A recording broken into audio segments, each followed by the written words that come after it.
नमस्कार किसान साथियों, स्वागत है आप सभी का मेरे YouTube चैनल में।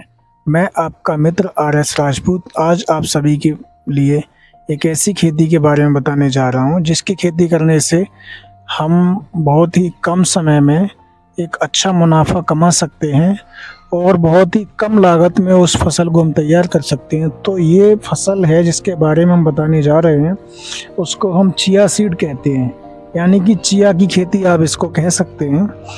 तो चिया की खेती जो है वो बहुत ही कम लागत वाली फसल है और इसको आप जैविक पद्धति से भी बहुत आसानी से उगा सकते हैं, जिसमें कोई बहुत ज़्यादा लागत की आवश्यकता नहीं पड़ती है।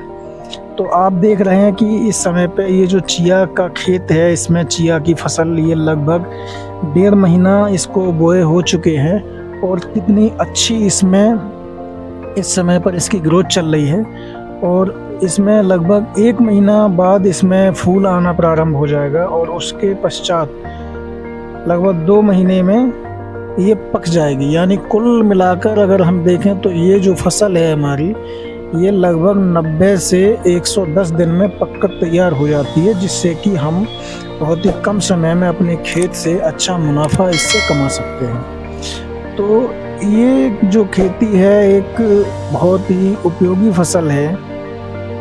इसमें बहुत कम लागत की आवश्यकता होती है। इसकी बुवाई करने के लिए शुरुआत में हमको अपने खेत में कुछ कंपोस्ट की ज़रूरत पड़ती है। कंपोस्ट में आप देसी खाद का इस्तेमाल कर सकते हैं। देसी खाद आप इसमें लगभग 15 क्विंटल बीघा तक का देसी खाद इसमें डाल सकते हैं, जिससे कि आपकी जो फसल है ये बहुत ही अच्छी होती है और इसमें कोई भी एक्स्ट्रा इसमें ज़्यादा कुछ इनपुट देने की आवश्यकता नहीं पड़ती है। बहुत हो सकता है तो आप इसमें बुवाई के लगभग 1 महीना पश्चात आप जब इसमें सिंचाई करते हैं, सिंचाई के साथ में आप इसमें कुछ बायो इनपुट का इस्तेमाल कर सकते हैं, जैसे कि आप वर्मी कंपोस्ट को भी ऊपर से इसमें लगा सकते हैं। तो ये जो फसल है ये बहुत ही कम समय में और कम लागत वाली फसल है। इसको उगाने से किसान भाई बहुत ही अच्छा मुनाफा कमा सकते हैं। तो किसान भाइयों, इसके साथ साथ हमको इसमें ध्यान रखने वाली जो बातें हैं वो ये हैं कि इसमें हमको कितना पानी लगाना चाहिए। तो किसान साथियों, चिया की खेती में बहुत ही कम पानी लगाने की आवश्यकता होती है। इसमें आप अधिकतम 2 से 3 सिंचाइयाँ इसमें की जाती हैं। पहली सिंचाई आपने बुवाई के 1 से 1.5 महीना के पश्चात करते हैं। उसके बाद में दूसरी सिंचाई, मौसम क्योंकि ठंडा है तो जाहिर सी बात है कि सिंचाई इतनी आवश्यकता नहीं पड़ती है, लेकिन दूसरी सिंचाई आपको जब इसमें फ्लावरिंग होनी प्रारंभ हो जाए उस समय पे की जाती है। और जब फ्लावरिंग जिस समय हो रही हो उस समय पे आपने दूसरी सिंचाई कर दी। दूसरी सिंचाई के साथ में आप इसमें कुछ बायो इनपुट का आप इसमें स्प्रे के रूप में दे सकते हैं। मार्केट में कुछ बायो NPK नाम से कुछ इनपुट आ रहे हैं, इनको आप इस्तेमाल कर सकते हैं या समरस का इस्तेमाल कर सकते हैं। मल्टीप्लेक्स की एक समरस आती है, समरस का जो उपयोग है वो पौध वृद्धि के लिए किया जाता है और बहुत ही कम मात्रा में उसका इस्तेमाल किया जाता है।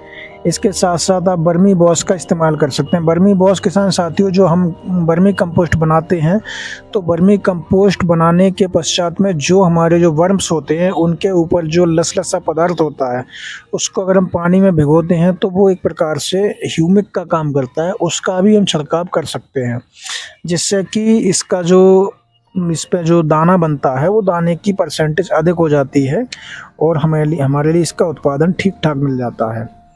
तो किसान साथियों, इसको 2 सिंचाई इसकी करने के बाद में जब फ्लावरिंग होने को शुरू हो जाए, फिर इसमें तीसरी सिंचाई आपने कर देनी है और फ्लावरिंग के पश्चात में आपको इसमें फिर कोई भी सिंचाई करने की आवश्यकता नहीं पड़ती है। और जब आपका इसमें दाना बनने शुरू हो जाए और दाना बनने के पश्चात दाना जब इसका पक जाए उस समय पे आप इसकी हार्वेस्टिंग करते हैं।